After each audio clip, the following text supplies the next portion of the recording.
Hello guys, சின்ன மருமகள்ல அடுத்ததா என்ன நடக்குதுன்னு சொன்னா, வீட்டில யாருமே எதிர்பார்க்க ஒரு விஷயத்த வந்து ராஜாங்கம் வந்து பண்றாங்க.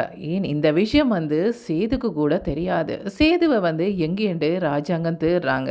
அதுக்கு அவங்களோட அம்மா என்ன சொல்றாங்கன்னு சொன்னா, "சேதுவா வீட்ல தான் நிக்கிறான், வெளியில நிக்கிறான், பேசிட்டு இருக்கிறான், கருப்போட வந்து பேசிட்டு இருக்கிறான்" என்ற மாரி வந்து சொல்றாங்க. "அப்படியா?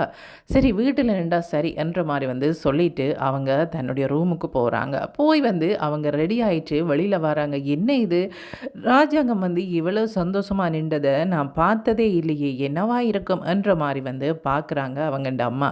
அப்படி பார்க்கும்போது வந்து ஈஸ்வரிக்கு ஒரே யோசனை. என்ன இவர் திரும்பவுமே போய் கட்சியில சேர போறாங்களா? கட்சிக்கு போற மாரி தானே போறாங்க என்ற மாரி வந்து நினைக்கிறாங்க. அப்படி நினைச்சிட்டு அவங்கண்ட வீட்டில வந்து பேசுறாங்கன்னு சொன்னா, என்னதான் இருந்தாலும் இப்படியெல்லாம் கட்சிய விட்டு ஒதுங்குவாங்கன்னு சொல்லி நான் கொஞ்சம் கூட எதிர்பார்க்கல என்ற மாரி வந்து சொல்லி பார்க்குறாங்க. அதுக்கு அவங்கண்ட அம்மா என்ன சொல்றாங்க? ராஜாங்கத்தோட அம்மாவோட பதில் என்ன என்ற மாரி வந்து பார்க்குறாங்க. அவங்களும் அமைதியா இருக்கிறாங்க.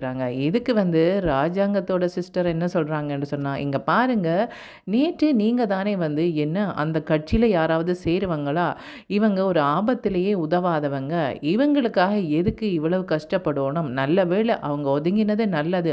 அவங்கள என்ன கட்சிய விட்டு அனுப்புறது? இவங்களாவே போயிடணும்" என்ற மாரியெல்லாம் சொன்னீங்களே, ஞாபகம் இல்லையா? என்ற மாரி வந்து கேட்குறாங்க. இப்படி கேட்கும்போது வந்து ஈஸ்வரி சொல்றாங்க, "ஆமா, நான் சொன்னேன் தான், இல்லைன்னு சொல்லலையே" என்ற மாரி வந்து சொல்றாங்க. "அப்புறம் எதுக்கு இப்ப வந்து அத பத்தி எல்லாம் பேசுறீங்க? உங்களுக்கே அது நல்லா இருக்கா?" என்ற மாரி வந்து கேட்குறாங்க. "இங்க பாருங்க, நான் வந்து பேசுறது என்னோட ஆதங்கத்த. அந்த கட்சியில அவங்க இருக்கும்போது ரொம்ப சந்தோஷமா இருந்தாங்க. இப்ப அந்த சந்தோஷத்த பார்க்க முடியல. அதனால தான் நான் அப்படி கேட்டேன். இருந்தாலும் ஏமாத்தின அந்த கட்சியில திரும்ப போய் எப்படி வந்து அவங்க சேர்றது? சேர மாட்டாங்க தானே!" என்ற மாரி வந்து சொல்றாங்க. அப்படி சொல்லும்போது ராஜாங்கம் வீட்டுக்கு வெளியில வராங்க. "அம்மா, நான் கொஞ்சம் வெளியில போயிட்டு வரேன். சேது கூட போயிட்டு வரேன்ற" மாரி வந்து சொல்றாங்க. "எங்க இவங்க போறாங்க?" என்ற மாரி வந்து ஈஸ்வரி கேட்குறாங்க. அவங்க எங்க போறாங்கன்றது எனக்கு தெரியும். ஆனா, நான் இப்ப சொல்லக்கூடாதுன்னு நினைக்கிறேன். அவங்களாவே வந்து சொல்லட்டும் என்ற மாரி வந்து சொல்றாங்க. இப்படி சொன்னோனே உட்கார்ந்திருந்த ஈஸ்வரி எழுந்துட்டாங்க. என்ன இது? திரும்ப கட்சியில போய் சேர்ந்து அவங்க வந்து எலெக்ஷன்ல நிக்க போறாங்களோ? திரும்பவுமே வந்து இவங்க அமைச்சரா வரப்போறாங்களோ? அப்புறமா நாங்க இவ்வளவு நேரம் கஷ்டப்பட்டதெல்லாம் வீணா போதே என்ற மாரி வந்து யோசிக்கிறாங்க. அப்படி இருக்கும்போது அவங்களோட பொண்ணுமே அதுதான் சொல்றாங்க. "என்ன இவங்க கட்சியில சேர போறாங்களா?" என்ற மாரி வந்து சொல்லும்போது, "அதெல்லாம் எனக்கு தெரியாது. ஆனா உங்கள்ட்ட அத பற்றியெல்லாம் சொல்ல நான் விரும்பல" என்ற மாரி வந்து பாட்டி சொல்லிட்டாங்க. என்ன இவங்க பேசுறத பார்த்தா ஏற்கனவே இவங்களுக்கு என்ன நடக்க போதுன்றது தெரியும் போல இருக்கே.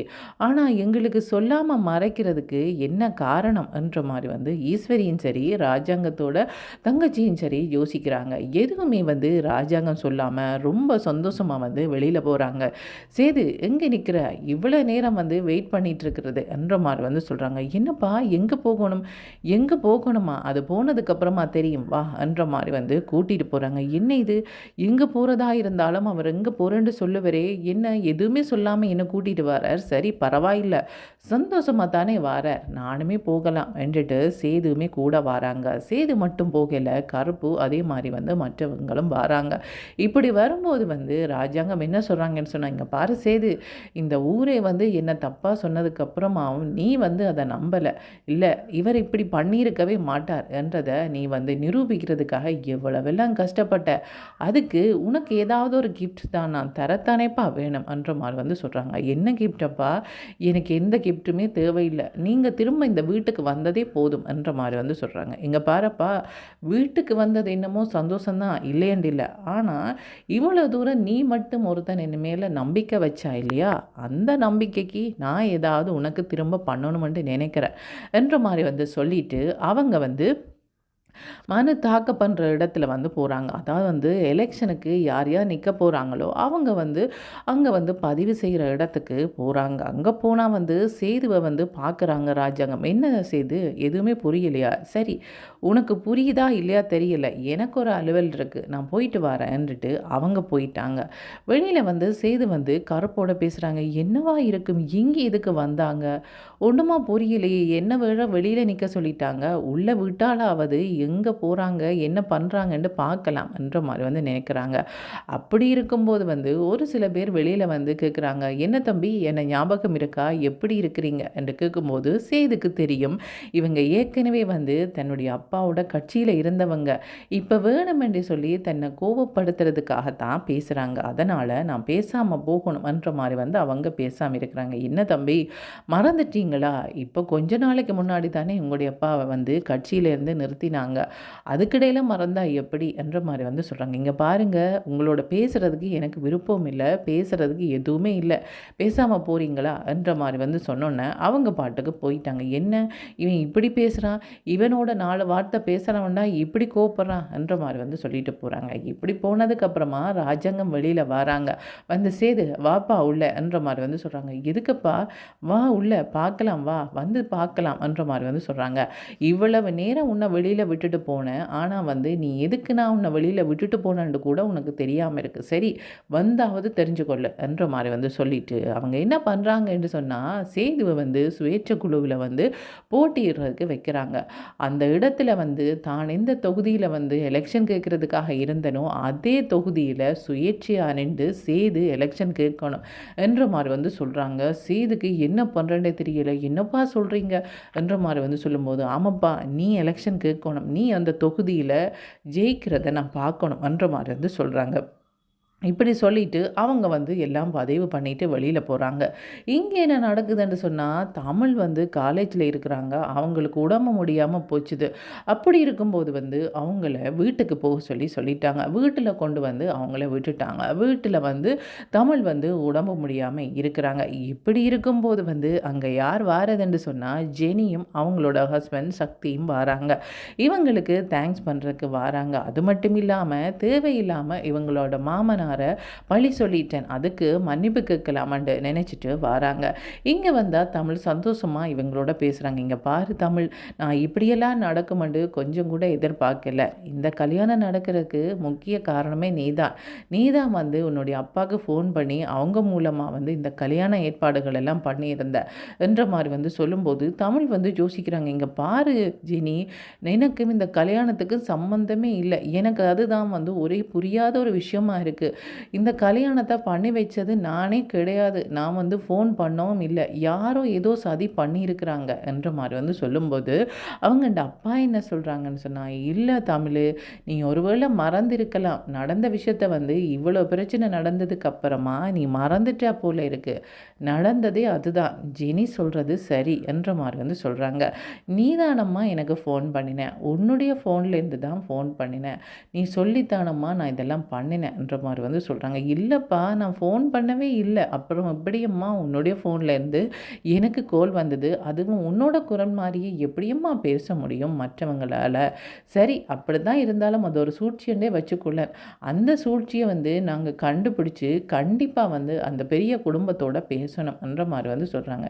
யாரோடையப்பா பேசணும், அவங்களோடையா, பேசி என்ன பண்ண போகிறீங்க, தமிழ் ரொம்ப நல்லவ, அவள் எந்த தப்புமே பண்ணலை, அவங்க திரும்ப வந்து ஏற்றுக்கொள்வாங்கன்னு நீங்கள் நினைக்கிறீங்களா, அது நம்மளுக்கு தேவையா, இங்கே பாருங்கப்பா நான் வந்து டாக்டருக்கு படிக்கிறேன், வெகு சீக்கிரமாகவே நான் டாக்டராக வந்துடுவேன், அப்புறமா வந்து நான் எனக்கான வேலையை நான் பார்த்து கொள்வேன், மற்றவங்க என்னை வந்து ஏற்றுக்கொள்ளணும், அவங்க வந்து மன்னிக்கணும், அவங்களுக்கு கீழே வந்து நான் வந்து கஷ்டப்பட்டு இருக்கணுமன்றது எனக்கு அவசியமே கிடையாது, எந்த தப்பு பண்ணாமல் இருக்கும்போதே இவ்வளவு பழி சொல்கிறவங்க தட்டி தவறி நாங்கள் வாழ்க்கையில் ஏதாவது ஒரு தப்பு பண்ணினா எப்படி அவங்க பழி சொல்லுவாங்க, அதனால் வந்து நான் அந்த வீட்டுக்கு போகிறதாம் இல்லை, நீங்கள் எதுவும் நிரூபிக்கவும் தேவையில்லை, இவங்க எல்லாருமே சந்தோஷமாக இருக்கிறதே எனக்கு போதும், சக்தி திரும்ப வந்ததே எனக்கு சந்தோஷம், அதே மாதிரி அந்த வீட்டில் வந்து மாமனார் வந்து திரும்ப வந்து ஜெயிலில் இருந்து வந்ததே எனக்கு சந்தோஷம், இதை தவிர எனக்கு வேறு எதுவும் தேவையில்லை, நான் நம்மளோட வேலையை பார்த்துட்டு இருக்க போகிறேன், நீங்கள் தேவையில்லாமல் திரும்ப திரும்ப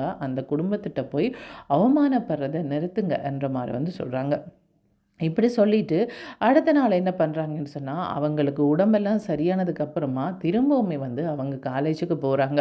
போகும்போது வந்து யாரு சேது வந்து பாத்துர்றாங்க. "இவ தானே என்னுடைய அப்பா வந்து ஜெயிலுக்கு அனுப்பினவா. அது மட்டும் இல்லாம என்ன வேண்டாம்னு தூக்கி போட்டுட்டு போனவ. இப்ப எங்கட நிலைமையே வேற. அப்பா வந்து திரும்ப ஜெயில்ல இருந்து வந்துட்டாங்க. அது மட்டும் இல்லாம நானுமே வந்து சுயேட்சை குழுவில எலெக்ஷன்ல வந்து நிக்கிறேன். இதெல்லாம் இவளுக்கு தெரியாதுல்ல. தெரியப்படுத்தணும். எங்கட குடும்பம் நாசமா போகணுமெண்டு இவ நினைச்சா. ஆனா வந்து கடவுள் எப்படி நல்லா வச்சிருக்கிறாங்க என்றத இவளுக்கு தெரியப்படுத்தணும் என்றுட்டு என்ன பண்றாங்கன்னு சொன்னா, "என்ன நல்லவ மாரி நடிச்சா இப்ப வந்து விஷம் கலைஞ்சிட்டுதுன்னு யோசிக்கிறியா? எங்கள கண்டோனே எப்படி பேசுறேன்டே தெரியாம இருக்கா உனக்கு? இங்க பாரு, உன்னோடையெல்லாம் பேச வேணுமென்ற அவசியம் எனக்கு இல்ல. பேசவும் விருப்பம் இல்ல. நான் வந்து சுயேட்சை குழுவில வந்து நான் வந்து போட்டியிட போறேன். நம்மோட தொகுதியில என்ன ஜெயிக்க வைக்கிறதுக்கு நெறைய பேர் இருக்கிறாங்க. அது மட்டும் இல்லாம வந்து தன்னுடைய அப்பாவ ஜெயிலுக்கு அனுப்பினது நீதான். அத பார்த்து ரொம்ப சந்தோஷப்பட்டுருப்ப. இப்ப அவங்க வீட்டுக்கு வந்துட்டாங்க. உன்னுடைய பிளான் எல்லாம் வந்து எப்படி போச்சு பாத்தியா? மற்றவங்கள வீழ்த்தணும்னு நினைச்சா இப்படித்தான் நடக்கும். நீதான் வந்து நடுத்தெருவில நிப்ப என்ற மாரி வந்து சொல்லிட்டு அவங்க பாட்டுக்கு போறாங்க. என்ன இது சம்மந்தமே இல்லாம பேசிட்டு போறாங்க. நான் வந்து இவங்களுடைய அப்பாவை ஜெயிலுக்கு அனுப்பினேனா? நான் வந்து இவங்க வந்து எலெக்ஷன்ல நிக்கக்கூடாதுன்னு நினைச்சேனா? இல்லது அந்த குடும்பம் வந்து நாசமா போகணும்னு நான் நினைச்சேனா? எதுவுமே நினைக்கலையே! ஏன் இவங்க இப்படியெல்லாம் சொல்லிட்டு போறாங்க? சரி, அது அவங்கண்ட குணம். அவங்க எப்படியும் சொல்லிட்டு போகட்டுக்கும். என்ன வேதனைப்படுத்தி அதில சந்தோஷப்படுறது தான் அவங்களோட குணம் போல இருக்குது. இதையெல்லாம் நினைச்சிட்டு இருந்தா எனக்கு வந்து உடம்பு முடியாம தான் போகும். என்றுட்டு அவங்க காலேஜுக்கு போட்டு திரும்ப வராங்க வீட்டுக்கு. வரும்போது வீட்டில நெறைய பேர் இருக்கிறாங்க. என்ன இது? எனக்கு தெரியாதவங்க எல்லாம் நெறைய பேர் வந்திருக்கிறாங்களே! யார்ட்ட வந்திருப்பாங்க? ஒருவேளை அப்பாட்ட வந்திருப்பாங்களோ! அல்லது போனா ஏதாவது பிரச்சனையோ என்ற மாரி வந்து பார்க்கும்போது, தமிழ பார்த்து அவங்க என்ன சொல்றாங்கன்னு சொன்னா, தாங்க வந்து ஒரு கட்சியில இருந்து வந்திருக்கிறோம் என்ற மாரி ஒரு கட்சியோட பேர வந்து சொல்றாங்க. என்ன விஷயம்? இது ராஜாங்கத்தோட வீடு இல்லையே! அவங்கள்ட வீடு அங்கெல்லாம் இருக்கு. நீங்க இங்க வந்திருக்கிறீங்க என்ற மாரி வந்து சொல்றாங்க. இங்க பாரம்மா, நாங்க அவங்கள தேடி ஒண்ணும் வரல. உன்ன தேடி தான் வந்தோம் என்ற மாரி வந்து சொல்றாங்க. என்ன தேடியா? நான் அரசியல்லயே இல்லையே! ஏன் என்ன தேடி வந்திருக்கிறீங்க? என்ற மாரி வந்து சொல்றாங்க. இல்லம்மா, இங்க பாரு அந்த சேது வந்து அந்த தொகுதியில வந்து சுயேட்சையா வந்து எலெக்ஷன்ல வந்து நிக்கிறான். அதனால நீ என்ன பண்ணணும்னு சொன்னா, அதே தொகுதியில நீயுமே சுயேட்சையா வந்து நிக்கணும். இல்லைன்னு சொன்னா, எங்கட கட்சியில வந்து நீ சேர்ந்து அந்த தொகுதியில வந்து நீ வந்து நிக்கணும். அப்படி இருக்கும்போது வந்து நீ வந்து சேதுவ வந்து வின் பண்ண முடியும். உனக்கு தான் வந்து எல்லாரும் வோட் பண்ணுவாங்க. அது மட்டும் இல்லாம, உனக்கு பண உதவி நாங்க பண்றோம். உனக்கு ₹10,00,000 பணம் நாங்க தாரோம்ன்ற மாரி வந்து சொல்றாங்க. தமிழ் வந்து யோசிக்கிறாங்க. நான் வந்து டாக்டருக்கு படிக்கிறேன். அரசியலுக்கும் எனக்கும் சம்மந்தமே இல்ல. தங்களோட அரசியல் பகைய தீர்க்கிறதுக்காக இப்படி என்னல வந்து இப்படி ஒரு பழிய போடுறாங்க. என்ன திரும்ப இப்படி கேட்கும்போது, அந்த குடும்பத்தில இருக்கிறவங்க நெனைப்பாங்க, சேது வந்து எலெக்ஷன்ல நிற்கிறாங்கன்றதுக்காக இவளுமே போட்டிக்கு நிற்கிறாளே என்ற மாரி வந்து நினைப்பாங்க. நான் இத வந்து நினைக்கவும் இல்ல. எனக்கு இது தேவையும் இல்ல. இதுக்கு எந்த பாடு நானுமா இருக்கிறேன்னட்ட இப்படியான பழிகள வந்து சொல்றாங்க என்ற மாரி வந்து நினைச்சிட்டு அவங்க என்ன சொல்றாங்கன்னு சொன்னா, அரசியல்ல எனக்கு இன்ட்ரெஸ்ட் இல்ல. நான் அரசியலுக்கு வரப்போறதும் இல்ல. எனக்கு அது விருப்பமும் இல்ல என்ற மாரி வந்து சொல்றாங்க. அப்படி சொல்லும்போது இவங்க திரும்ப திரும்ப இல்லம்மா, அதில இப்படி ஒரு நன்மை இருக்கு, அப்படி நன்மை இருக்கு. உனக்கு நிறைய சப்போர்ட் இருக்கு என்ற மாரி வந்து தமிழுக்கு சார்பா நிறைய விஷயங்கள பேசுறாங்க. இதுக்கப்புறமாவும் தமிழ் வந்து மாட்டேன்ன்னு சொல்லுவாங்களா? அல்லது போனா சரி நான் எலெக்ஷன்ல நிக்கிறேன்னு சொல்லுவாங்களா? என்ன நடக்க போதுன்றத காய்ஸ் வெயிட் பண்ணி தான் பார்க்கணும். ஓகே. Thank you. பாய்.